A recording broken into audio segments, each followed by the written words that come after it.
जब पुलवामा में भी ऐसी घटना घटी थी, तब भी आतंकवादी और उनके संरक्षक उनको मुंह तोड़ जवाब देने का काम किया था। ये उन गरीब लोगों के लिए वो आए हैं जो गरीब कल्याण की योजनाओं के लाभार्थी हैं।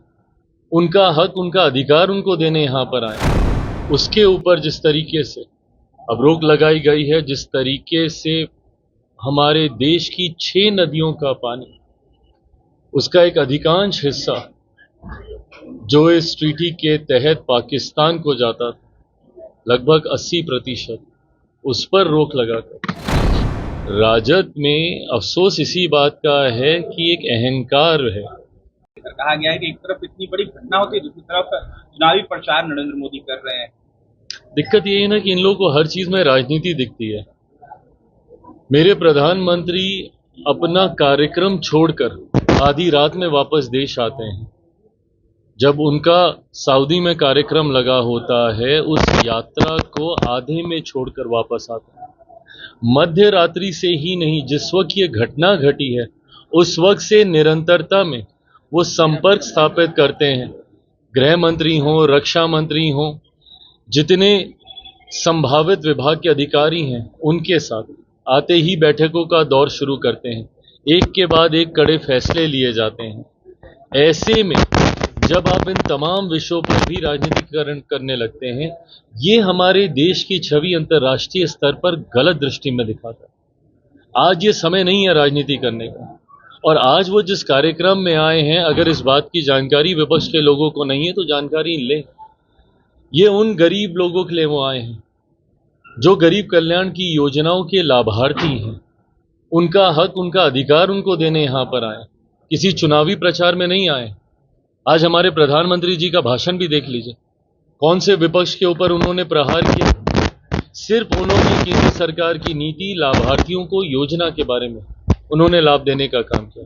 पर हाँ, उसी मन से एक करारा संदेश, एक करारा जवाब उन देश और उन संरक्षकों को भी देने का काम किया जो आतंकवाद और आतंकियों को पालने का काम करते हैं।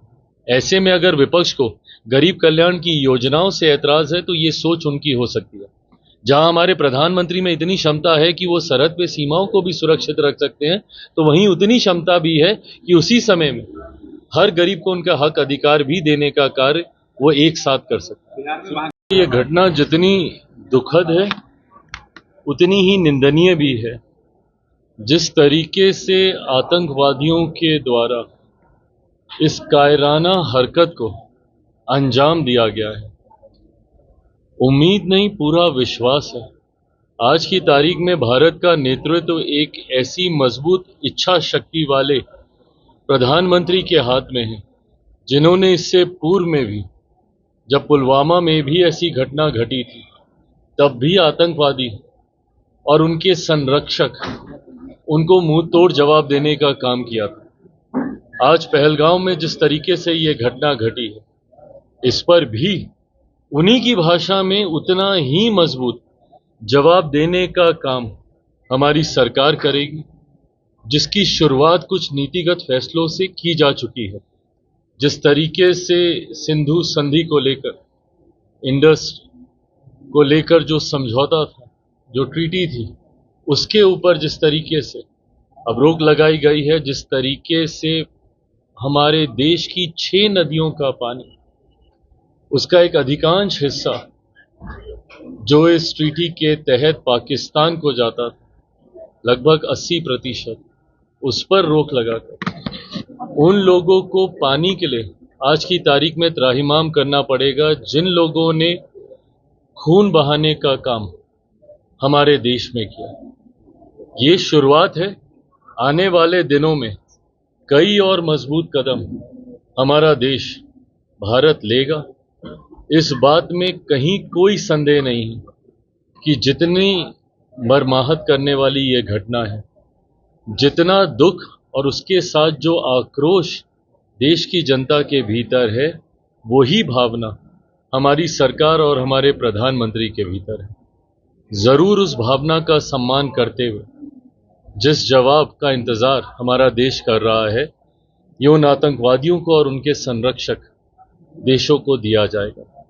साथ ही में मैं अपनी तरफ से उन पीड़ित परिवारों के प्रति भी संवेदना और श्रद्धांजलि व्यक्त करता हूं जिन्होंने अपनों को इसमें खोया, और जो लोग घायल हैं वो जल्द स्वस्थ हों, ये भी कामना करता हूं। विपक्ष ने लेकिन कह चुका हूं, अब मेरी समझ के परे है कि इस बात को इतना तूल क्यों दिया जा रहा है। मैंने शुरू से इस बात को कहा है कि मेरा राजनीति में आने का कारण ही बिहार और बिहारी हैं। मैं दिल्ली में रहा हूं, बंबई में मैंने काम किया है, मैंने देखा है किस तरीके से दूसरे देशों में, दूसरे प्रदेशों में बिहारियों को अपमानित किया जाता है। बिहार से पलायन करके गए हुए लोग जो आज दूसरे राज्यों में रहने के लिए मजबूर हैं, दूसरे देशों में जाकर रहने के लिए मजबूर हैं। मेरी सोच तो सिर्फ पलायन को रोकने तक की नहीं है, बल्कि रिवर्स माइग्रेशन करवाने की। जो लोग बिहार छोड़कर गए हैं, जो पीढ़ी दर पीढ़ी दूसरे राज्य, दूसरे देशों में रह रहे हैं, उनको कैसे मैं वापस लेकर आऊं, इस सोच के साथ मैं राजनीति में आया हूं। दिल्ली बंबई चमचमाते शहर बने, मेरा बिहार कब ऐसा चमचमाता शहर बनेगा, इस सोच के साथ मैं राजनीति में आया हूं। तो इस बात को तो मैंने शुरू से कहा ही है कि मेरी प्राथमिकता बिहार और बिहारी हैं, बिहार फर्स्ट बिहारी फर्स्ट की सोच के साथ मैं आगे बढ़ रहा हूं। और जब मुझे पहला मौका मिलेगा, मैंने हमेशा इस बात को इस उदाहरण के साथ भी कहा है कि जहां मेरे नेता, मेरे पिता आदरणीय रामविलास पासवान जी ने हमेशा अपने आप को केंद्र की राजनीति के साथ जोड़ के रखा, वहीं मैं अपने आप को बिहार की राजनीति में ज्यादा सहज महसूस करता हूं। कहां से लड़ेंगे विधानसभा? अरे प्रभु, ये कोई सवाल है?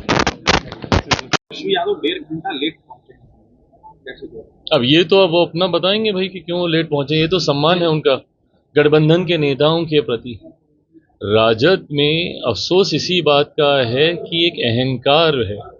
वर्चस्व की लड़ाई तो गठबंधन के घटक दलों के बीच चलती ही है उनके यहाँ महागठबंधन में, जहां एक दूसरे से बढ़कर कौन है ये दिखाने की प्रतियोगिता निरंतरता में लगी रहती है।